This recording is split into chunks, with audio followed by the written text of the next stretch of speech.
বিভ্রান্ত করছেন কিসের আছে আপনি আপন রসুলের শত্রু আপনি থামেন মানুষকে আপনি বিভ্রান্ত করে পারবেন না কারণ এখন মানুষ সতর্ক হয়ে গেছে ইউটিউবের মাধ্যমে এরা ইন্টারনেটের মাধ্যমে এত সতর্ক আপনার এই ভোগ ভালো কথা এরা বসে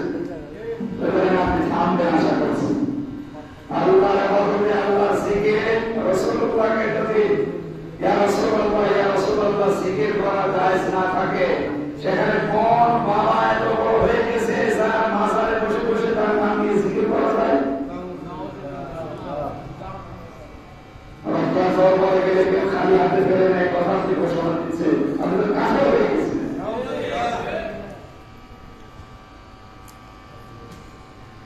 দুই নম্বর সংকটের কারণ ছাড়া মানুষ হত্যা করা আজ এটা দিন দিন বেড়ে যাচ্ছে বিশেষ করে এই দেশে আমরা জানেন কয়েকদিন আগে বাংলাদেশের একজন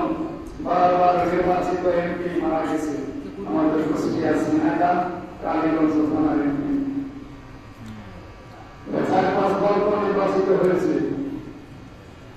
এই 3 মাস হোক এর আগে 2 বার অন্তত ছিল সব মিলে বারবার নির্বাচিত একটা এমপি ওনার লাশ পর্যন্ত এখন শুনলাম যে 70 কেজি ওজন থাকে 20 কেজি পাওয়া যাচ্ছে 50 কেজি আর পাওয়া যাচ্ছে তার মানে কে টোকা টোকা করে এক এক জায়গায় লাশের টোকা ছড়িয়ে দিচ্ছে